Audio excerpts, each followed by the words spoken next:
Hello everyone, this is Moshe, the Electric Israeli, and thank you for joining my channel. If you're new, please subscribe and help me change the world one electric car at a time. Thank you to all my patrons, and coming to you again from South Florida, beautiful, sunny, muggy, hot, and schwitzy.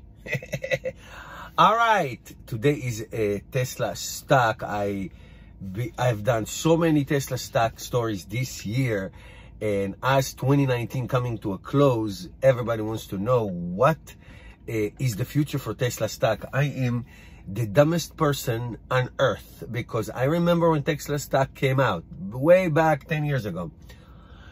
$17, $20. It's like stupid. That's not gonna.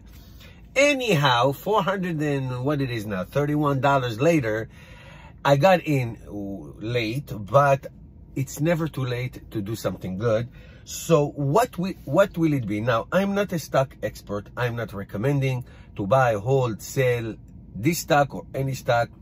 I'm making it clear right off the bat. But what will it be for 2020? Obviously, it's a stupid question. Nobody knows. Nobody can predict anything.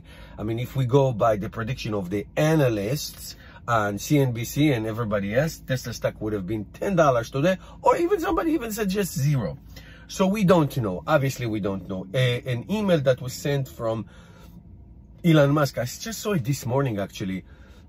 He talked about, he actually sent it to his employees and he said, ignore the stock. I know it's a hot topic. It's very sexy. Here I am doing a video about it. I benefit from the stock, Tesla stock going up personally, and I want everybody to benefit, but I cannot predict anything. But here it is what we can say. Here it is what we can say. The reason, we can only look back. We can only agree on yesterday's weather. Tomorrow's weather, nobody knows. We can agree that the reason it's been going up is really three factors. Tesla stock always been, since 2012, 2010, whatever it is, Tesla stock always been an emotional buy. People who love this idea, who love innovation, willing to take a bet of what is going to happen.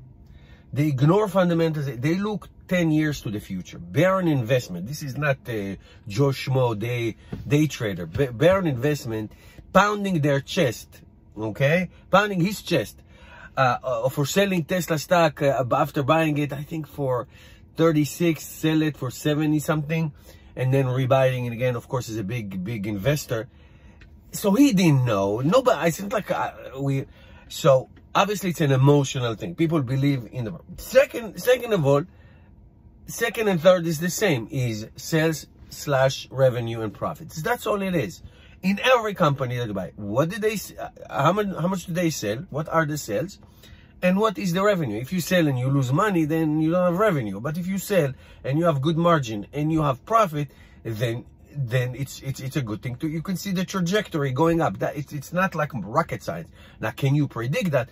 You can see what's going on. You can see that Tesla is going to have more sales this year, 50% more sales this year than last year. You can see that throughout their history, they sell more and more every year, almost every quarter, with some exceptions. So we know that. That's not like rocket science. You can see and you can tell. Now, can you say that's going to happen next year? I can see that a Tesla Gigafactory 3 in China was built in 10 months and is now already selling cars to China, which is the biggest market. So we can see that. We know that last quarter there was some profits. So what can we make of it now? Obviously, sales and revenue is very important, and the emotion is as important, by the way. The emotion is very important. A lot of people make emotional decisions that can be good or disastrous. So they have a couple more things that others don't. First of all, a total domination of this market. Total. Don't expect anything from legacy automakers. None, zero whatsoever. Don't expect anything from them anytime soon. That we know. So it's a total domination. Also, their innovation, they do things that nobody does. Software update, who does that? Autonomy coming soon. Nobody does what they do.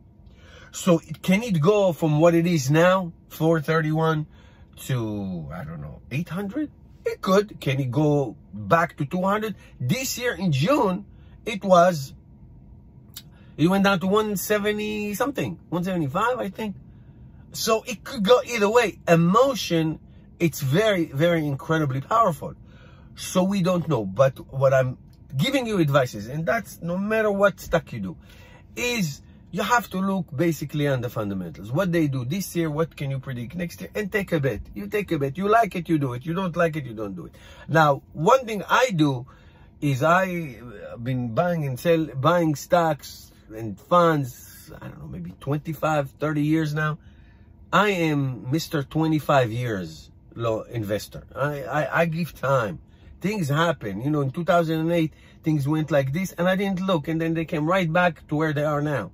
So, you know, it is what it is. It's where you start, where you get in the long term. Now, individual stock is something that I don't do as much, if any, with the exception of Tesla. Because, you know, I say to myself, how much money you willing to lose without losing sleep on? Do it. So that's the amount of money. If you lose it, nothing will happen to you.